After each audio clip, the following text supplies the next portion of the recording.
Busca a Jesús cada mañana y prepárate para un día genial, porque no hay día completo sin adoración.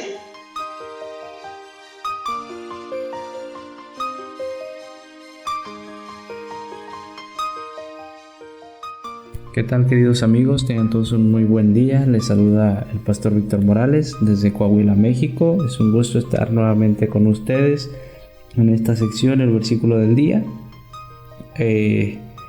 Les comparto acá en Coahuila, en la zona donde estoy, estamos a 43 grados. La verdad que estamos batallando un poquito ahí con el calor, pero bueno, espero que ustedes estén en un lugar fresco, rico y agradable. Hoy vamos a continuar con el capítulo 15 de Éxodo, el versículo 17, y les comparto lo que dice, le doy lectura.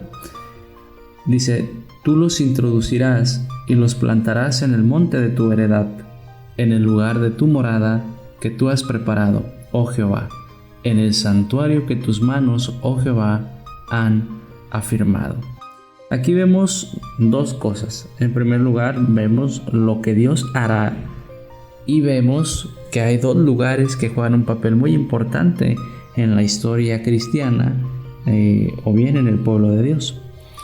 El primer lugar, por ejemplo, vamos a hablar primero de los lugares, que es el monte de tu heredad, es decir, el monte de Sión, donde más tarde se construiría el templo de Jerusalén. El templo de Jerusalén, que jugaría un papel muy importante. Incluso podemos ver en la Biblia, ¿verdad?, o recordar que cuando Dios, en la persona de Cristo Jesús, llora, era porque estaba viendo precisamente esa ciudad, ese templo de Jerusalén, que pues había fallado, ¿no? Fallaría a Dios. Pero en este entonces Moisés, en esa forma y en ese canto de adoración, pues estaba de alguna manera, ¿verdad?, diciéndonos o profetizando algo que sucedería. Sin duda alguna, aunque el pueblo de Israel fue rebelde y aunque ellos mismos, estando Jesús en Jerusalén, lo crucificaron, que tenía que pasar, aún así, pues Dios cumplió en la palabra de Moisés aquello que quedó escrito en este canto. Jugaría un papel muy importante esta nación de Jerusalén. Y el segundo lugar geográfico es el santuario, que es un lugar sagrado y consagrado al culto divino y a la realización de ceremonias religiosas. Sabemos lo que pasaba en el santuario. Era un lugar en donde se llevaban a cabo sacrificios que simbolizaban el plan de salvación de parte de Dios, y era un lugar en donde se remetían los pecados del pueblo, y era un lugar que realmente jugó un papel muy importante. En aquel entonces muchas personas de distintos lugares venían a ese santuario a participar de lo que se hacía en aquel entonces. Ahora vemos cómo es que Dios, quien puede introducir al ser humano a un lugar específico, en este caso, se nota nuevamente cómo el pueblo de Israel en estas palabras reconoce a Dios como el dueño y señor de todo lo que hay, de lo que existe, y reconocen también la obra de Dios. Saben ellos de antemano que Dios será quien los guiará hasta ese lugar, quien los llevará, quien los cuidará durante ese recorrido, y les hará, al final de cuentas, introducir a este lugar sagrado, ¿no? Cuando estudiamos la Biblia nos vamos a dar cuenta que Dios había prometido un lugar en esta tierra donde el pueblo de Israel moraría. Eso se cumplió. Pero también en la Biblia y en los escritos de Ellen White podemos encontrar que Dios menciona que habrá una parte del pueblo de Dios que entrará en el lugar, en el santuario de Dios, una vez que estemos en el reino de los cielos. Y sin duda alguna, fíjense desde cuándo Moisés había previsto, ¿verdad?, y profetizado estas palabras, que aún parte de ellas ya se cumplieron, pero hay parte todavía de este versículo que está por cumplirse en el nombre de Dios.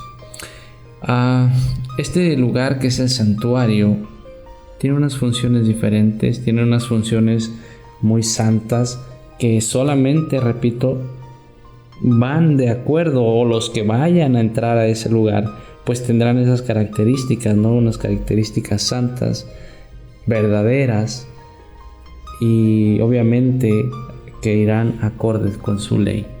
¿Saben? La fe con que se pronuncian estas palabras dan un gran ejemplo de cómo debe ser la fe de los creyentes, cómo debemos ver nosotros las manifestaciones de Dios día con día. Sin duda alguna, queridos amigos, queridos hermanos, lo que Dios hace y quizá los planes que tú tienes a través de lo que has escuchado y estudiado en la palabra de Dios, si tú haces planes de acorde a la voluntad de Dios, ten por seguro que esos planes se van a cumplir. Ten por seguro que eso va a suceder y deberías estar confiado y seguro de que eso pronto llegará a tu vida. Pero de lo contrario, si los planes que tú tienes realmente no han tomado en cuenta la voluntad de Dios, difícilmente podrán cumplirse. Los invito a hacer una oración. Bendito Dios y Padre, Señor, hemos leído este versículo en tu palabra, hemos visto que tú has cumplido parte de este versículo, Señor, con el pueblo de Israel, y pues sin duda alguna, Señor, la otra parte está por cumplirse después de que tú regreses por tu pueblo por segunda vez. Así que, Señor, nos ponemos en tus manos, ayúdanos a ser gente de fe, ayúdanos a ser gente que se santifique, Señor, cada día, que cumpla tu voluntad, tus mandatos, para poder entonces, Señor, ser parte de este pueblo que en esta profecía, en este versículo profético, Señor, fueron parte de esa profecía cumplida. Que así sea, Señor, nuestra voluntad, y que también, Señor, esa voluntad nuestra pueda ir de acuerdo a tu voluntad, y que sobre todas las cosas busquemos, Señor, poner por encima de todo tus deseos y agradarte a ti y no al mundo. Gracias, Señor, porque nos escuchas, nos ponemos en tus manos en el nombre de Jesús. Amén. Feliz día, queridos amigos, Dios les bendiga.